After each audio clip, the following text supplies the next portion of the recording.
राजनीति की कहानी उन मदरसों से भी जुड़ी हुई है जहां पर धर्म के आधार पर शिक्षा छोड़ आधुनिक पढ़ाई कराई जाए। इसीलिए बहुत राजनीति होती है। केंद्र सरकार की योजना से मदरसे आधुनिक हों, इसका प्रचार भी खूब हुआ, लेकिन उन्हीं मदरसों में मॉडर्न शिक्षा देने का जिम्मा जिन 25,000 शिक्षकों पर है, वो 4 साल से पूरी सैलरी नहीं ले पा रहे।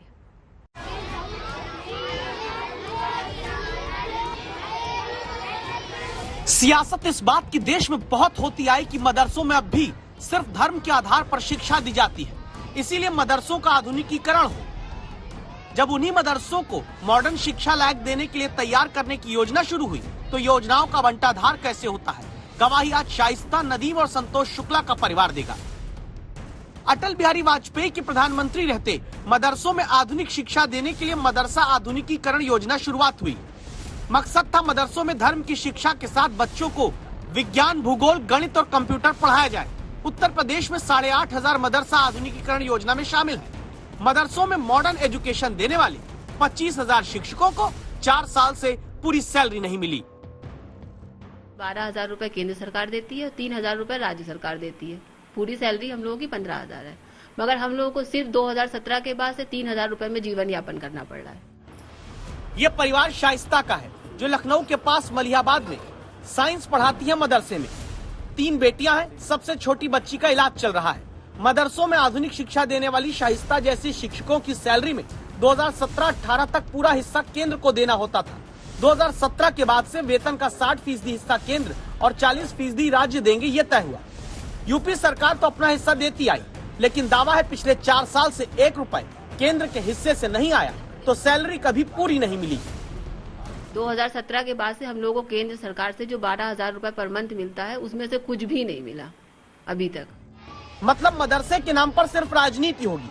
मदरसा मॉडर्न करने का ढिंढोरा पीटकर वाहवाही भी सबके विकास की लूटी जाएगी, लेकिन उन्हीं मदरसों में आधुनिक शिक्षा देने का जिम्मा जिन नदीम खान जैसे शिक्षकों के कंधों पर होगा, उनके परिवार को जीने लायक वेतन भी नहीं देंगे। जो कंडीशन हम लोगों की है, ये बताने के लायक समझ लिए नहीं है, ऐसी कंडीशन में है। और हम लोग जो है दूसरी जगह कहीं जॉब भी तो नहीं कर सकते प्राइवेट में, क्योंकि मतलब ये है कि अब हम एक तरफ लगे हैं तो दूसरी तरफ हम अपनी, और फिर हम लोग तो ओवर एज हो चुके हैं, कहीं हम लोग को जो है तो नौकरी भी नहीं मिल सकती दूसरी जगह। कहने को सरकारी नौकरी, लेकिन ये दर्द अकेले शाइस्ता और नदीम के परिवार का नहीं है।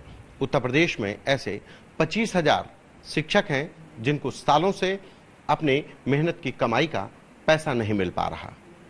केंद्र सरकार कहती है कि राज्य सरकार अपना हिस्सा दे, राज्य सरकार कहती है कि जब केंद्र से पैसा आएगा तो हम भी अपना हिस्सा दे देंगे।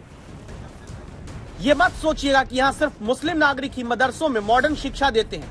25,000 शिक्षक जिनकी सैलरी 4 साल से केंद्र की तरफ से फंड न मिलने पर अटकी है, दावा है उनमें 40% हिंदू शिक्षक हैं। उनमें से एक हैं वेतन के लिए तरसते बहराइच के संतोष शुक्ला। मरने की कगार पर हम लोग जूझ रहे हैं। किसी तरीके से शादी विवाह कथाएं थी, आज से किसी तरीके से घर चल रहा है। राज्य सरकार जो अपना पैसा 3,000 करके दे भी रही है, वो भी 2-3 महीने करके देती है, तो जब तक वो पैसा आता है तब तक उससे 2 गुना कर्जा हो जाता है। सर जी, सबका साथ सबका विकास का नारा है, तो मदरसों को बदलने का जिम्मा जिनके कंधे पर, वो लाचार क्यों? इनके हक का वेतन दिलाने को शिक्षक संघ के नेता दिल्ली तक दौड़े, तो पता चला केंद्र के विभागों ने भी अपना अपना पल्ला झाड़ लिया। मिनिस्ट्री ऑफ माइनॉरिटी अफेयर में गया तो उन्होंने कहा कि देखिए हमारे यहाँ स्कीम इस साल से आई है, तो मैं इस साल से 21-22 से आप लोगों को पैसा दूंगा, पिछला पैसा आप मिनिस्ट्री ऑफ एजुकेशन से लीजिए।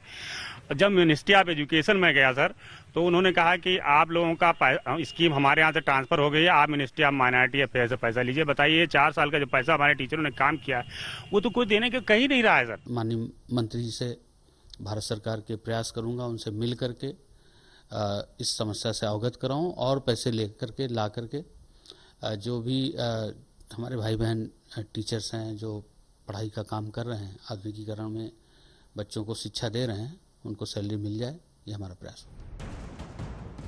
उत्तर प्रदेश के इन शिक्षकों के हक का 775 करोड़ रुपया अभी केंद्र सरकार के विभाग ने जारी नहीं किया, तो क्या अब इन टीचर्स के हक की दस्तक वो विभाग केंद्र के सुनेंगे, या फिर मान ले कि मदरसों को आधुनिक बनाने का सिर्फ ढिंढोरा ही पीटा जाएगा।